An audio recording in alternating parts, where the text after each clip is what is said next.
Shalom and good evening. This is TV7 Israel News broadcasting to you from Jerusalem. And in today's top stories, Prime Minister Benjamin Netanyahu warns the enemies of the Jewish state not to test Israel's resolve, emphasizing that anyone that seeks to harm us will be targeted.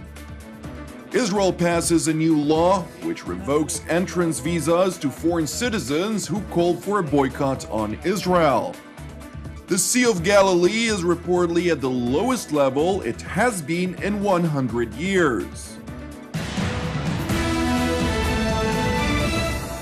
Prime Minister Benjamin Netanyahu, during a special ceremony in Israel's most southern resort city of Eilat, warned the enemies of the Jewish state not to test Israel's resolve, emphasizing that anyone that seeks to harm us will be targeted.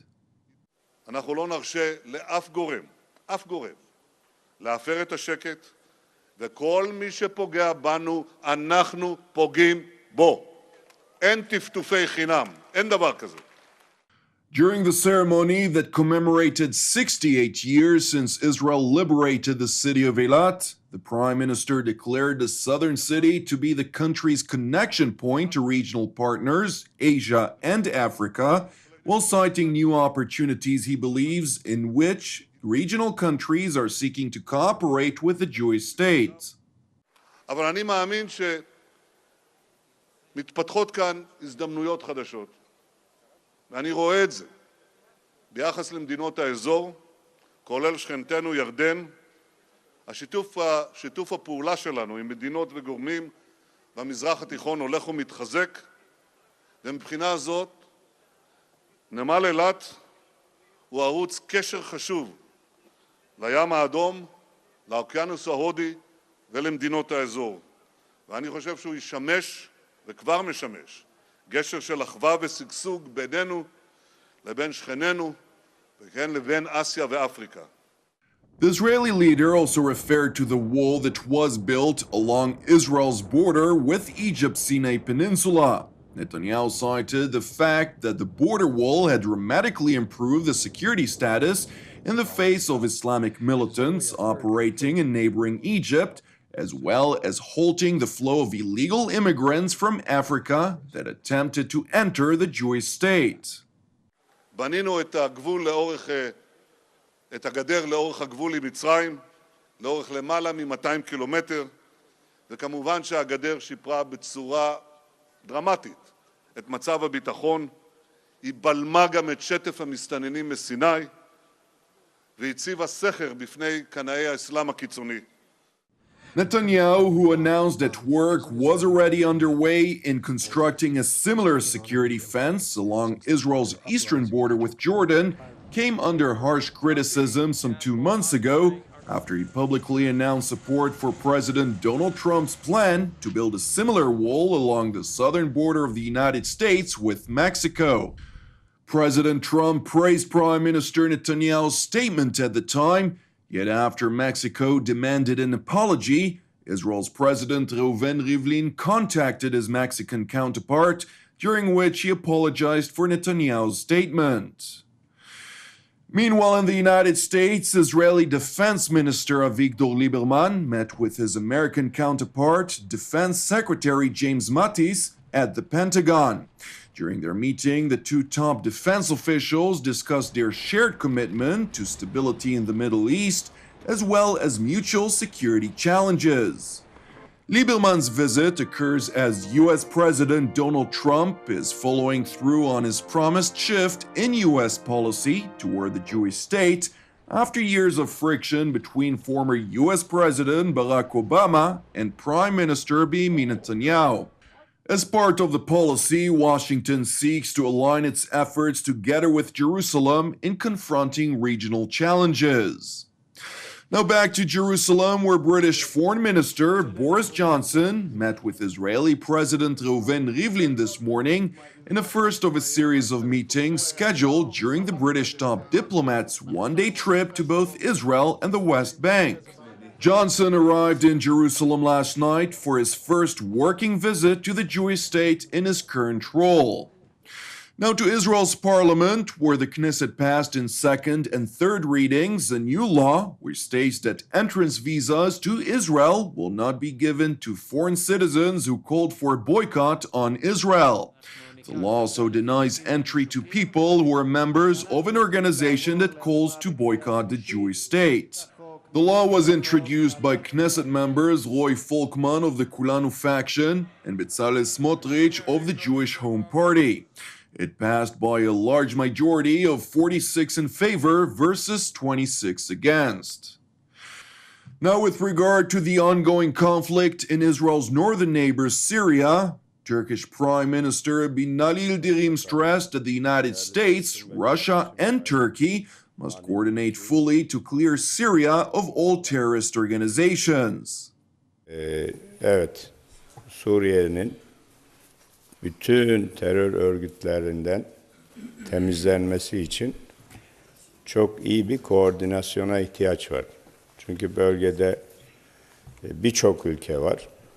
Birçok ülke olunca burada gerek DAEŞ, gerek YPG, PYD, El-Nusra ve benzeri bütün terör örgütlerinin temizlenmesi gerekiyor. Prime Minister Yildirim announced the need for close cooperation with Washington and Moscow amid meetings held between Turkey's military chief of staff and his US and Russian counterparts in the southern Turkish province of Anatolia, where they are discussing the ongoing situation in both Syria and Iraq. The Turkish Prime Minister stressed that the meeting's main focus between the three military chiefs was to avoid the risk of clashing with each other in the war-torn country. Bu yüzden de eğer bu koordinasyon sağlanamazsa hiç arzu etmediğimiz çatışma riski oluşabilir. İşte bugün ve yarın da devam edecek toplantının asıl amacı orada bölgede terörle mücadele yaparken koordinasyonu en iyi şekilde nasıl sağlarız? Tarafların birbirlerinin operasyonlarına müdahale etmemesi ve tatsız olayların meydana gelmemesini nasıl temin ederiz? Bunu çalışıyorlar. Turkish President Recep Tayyip Erdogan last week said the next target of Turkey's Syrian operation was the border town of Manbij, which is controlled by the US-backed Syrian Democratic Forces. One of the militias that make up the Syrian Democratic Forces, or SDF, are the Kurdish YPG militia. The United States appears to have decided to enlist the help of YPG in its campaign to push the Islamic State out of its Raqqa stronghold in Syria, a move condemned by Turkey, as Ankara views the YPG and its political affiliate, the PYD, as an extension of the Kurdish Workers' Party, or PKK, which is waging an insurgency against the Turkish government and is internationally recognized as a terrorist organization. In August of last year, Turkey, together with Syrian militias, launched an operation to drive the Islamic State away from its border region with Syria and prevent the Kurdish YPG militia from taking territory in their wake.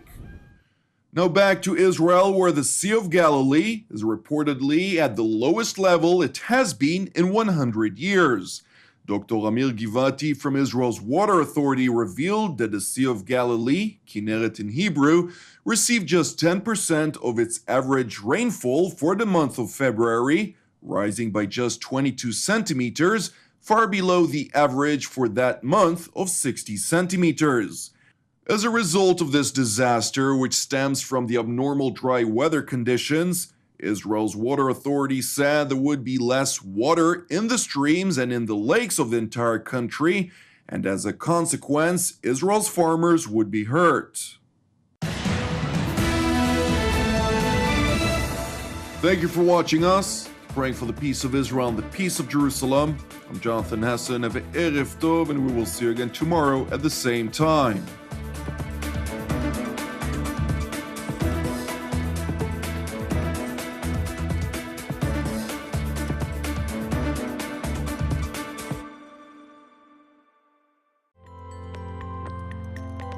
In order to donate to TV7 Israel News, Please follow these simple steps. First, press the Donate logo, located at the bottom left side of TV7 Israel News Facebook page, or on the Donate tab at the head of the page. Then insert the amount you'd like to donate, and fill in your credit card information. Just like this. And press Review Donation and continue. After reviewing your donation details, please press Donate to finalize your donation. That's it! Your donation is now complete, and an email with your donation details has been sent to your email address. You can also print your donation receipt by pressing the link here. Thank you for supporting TV7 Israel News.